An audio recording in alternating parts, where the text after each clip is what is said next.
कोल्हापूर शहराच्या हद्दवाढीबाबत मुंबईत नुकतीच बैठक झाली होती। या बैठकीत शहराच्या हद्दवाढीबाबतची प्रक्रिया सुरू करण्याचा निर्णय झाला होता।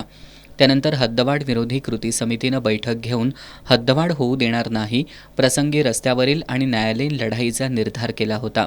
त्यानंतर आज राज्य नियोजन मंडळाचे कार्यकारी अध्यक्ष आमदार राजेश क्षीरसागर यांनी उचगाव, सरनोबतवाडी, मोरेवाडी, पाचगाव, कळंबातर्फे ठाणे, नवे बालिंगा, नवे पाडळी आणि पीरवाडी या 8 गावांची हद्दवाढ आता अटळ असल्याचं सांगितलं। या 8 गावांचा हद्दवाढीत समावेश करून त्याबाबतचा प्रस्ताव तात्काळ शासनाला सादर करण्याच्या लेखी सूचना दिल्या असल्याची माहिती त्यांनी दिली।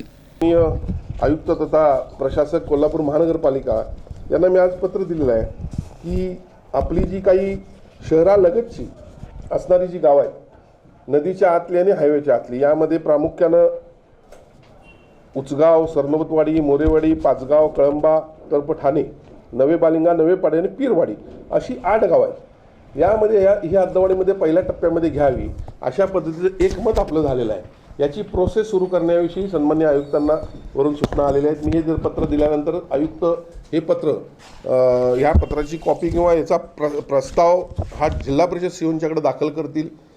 ते ह्या 8 गावांना नोटीस देतील ठराव करण्याविषयी।